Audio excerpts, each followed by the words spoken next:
Hi, welcome to Aphasia Moments, a video podcast where we explore life with aphasia, apraxia of speech, dysarthria, and other communication challenges. I'm your host, Cheryl Tondro. I'm here to share some of my journey. I hope that what I say here helps you, inspires you, empowers you, gives you hope, and helps you feel less alone. Because I have these communication disorders, sometimes my speech can be hard to understand. I encourage you to use the closed captioning feature located right below the video, CC. It might help you understand me better. So let's dive into the topic for today. Today is day 27 of my 33 days where I'm reading a book. And in this book, they have a short story and a lesson. And also they talk about a virtue that helps us in our lives. And today's virtue is fortitude. Fortitude is courage in pain or adversity. Don't have to tell you if you're watching this, if you have had a stroke or other debilitating trauma that caused your speech disorders, you know about pain and adversity.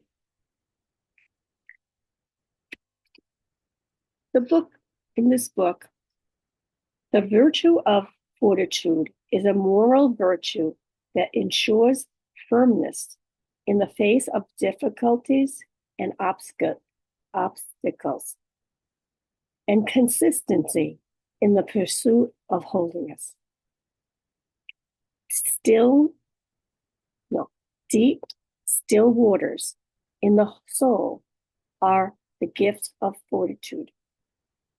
This calmness of the soul is necessary to avoid getting carried away in the moment and helps us to stay focused on our duties and our commitments. There's so much to kind of talk about and unpack about the virtue of fortitude and how fortitude presents itself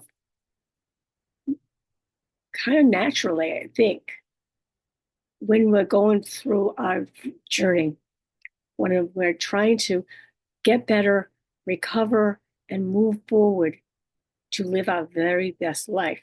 It really takes a lot of strength and courage to be able to deal with the pain that we have to go through and that adversity that presents itself to us.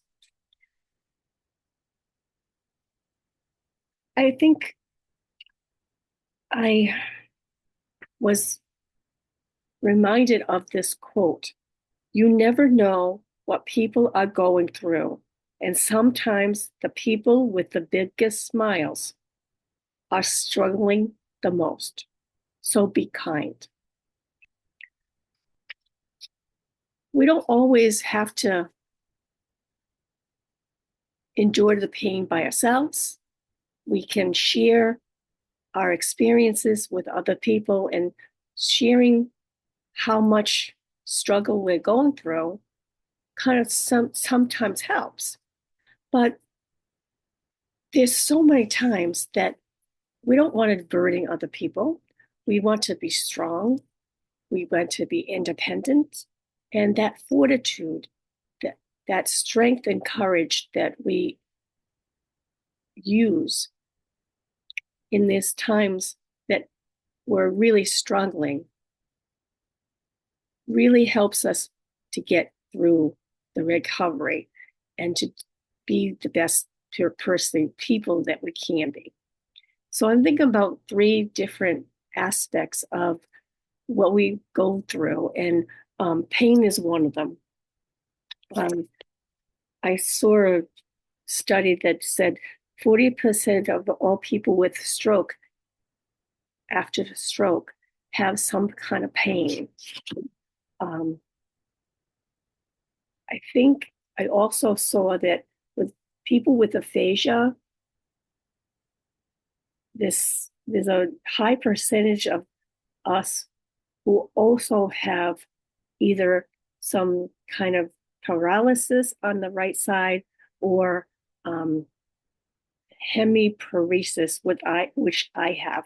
And it's really hard to explain the hemiparesis because it's like, for me, it's lack of strength on my right side.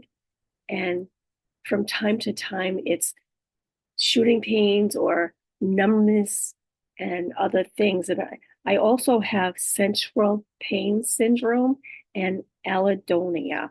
And allodynia sounds like a really good thing, but it's so strange.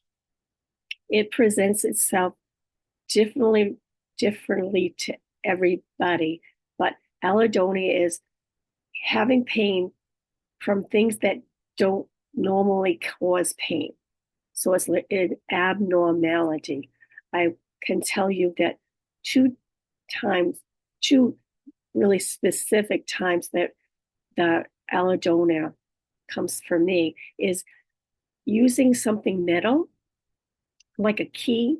Turning a key would be like, it shouldn't be painful, but it's caused like tremendous shitting pains. And it felt like I was holding glass. And when I turn something, when I stir something, even with a metal or a plastic, it doesn't matter. It seems like the stirring gets the same way. And it's really hard to explain. That it's also hard to deal with, but I can't complain all the time, because why would people want to listen to me? So we have to deal with some of that. And if I think knowing what that is, it's the brain malfunctioning, helps me. I don't know if it helps you, but I can say to myself, it shouldn't hurt. Allodynia also, when I have something really cold or really hot, I can't tell the difference. So that's having courage in the face of pain helps us go through this. I also thought about fatigue. So many of us, especially with the speech and language disorders, because of the cognitive load we have to do, when your brain has to work really hard, it gets so tired. Neural fatigue is, for me, to explain it, is different than just being really tired, physically tired, because you can lie down and feel better after a little while. You can stretch your muscles. You can get better by resting. And with neural fatigue, it's not a correlation for me. I can rest all day sometimes, and the neural fatigue can get really bad. So you having the courage, the fortitude to go through those, and think about ways that strategies that we can use to limit the neural fatigue if possible. And I also thought about the emotional aspects of having a language disorder called aphasia, or speech disorders, apraxia of speech, dysarthria. It takes a toll on our emotional health. And we have to in order to live our very best life, going out there and do things, we have to have the fortitude, the courage to speak. Just sometimes just speaking to people takes so much courage. So this obviously is a important topic for us. And remember, we all deal with things differently, and our aphasia is different than anybody else's. Remember that phrase, if you know one person with aphasia, you know one person with aphasia. So I hope that this this episode helps you think about how strong you are. It helps you to remember that everything you're doing properly is taking a lot of courage. And we have invisible disabilities, and that's hard to deal with and hard to explain to people. I hope that if you're listening to this and any of this resonates with you, it makes sense to you, know that you're not alone. Okay. I really do appreciate you watching and listening to me. And I hope that you remember that even with these communication challenges, we can still have life full of meaning, connection, and definitely joy. It's not striving for perfection. It's about finding ways what works for you, being patient with yourself, knowing that we don't have to be strong all the time. We can ask for help. We can share our pain and adversity with other people. You have so much more to offer the world. If these episodes help you or inspire you, I hope that you consider liking, sharing, and definitely commenting about these topics. These are really important topics, I think. This is a space where we can all learn from and support each other. I really do appreciate you being here, and I hope to see you again soon. Bye.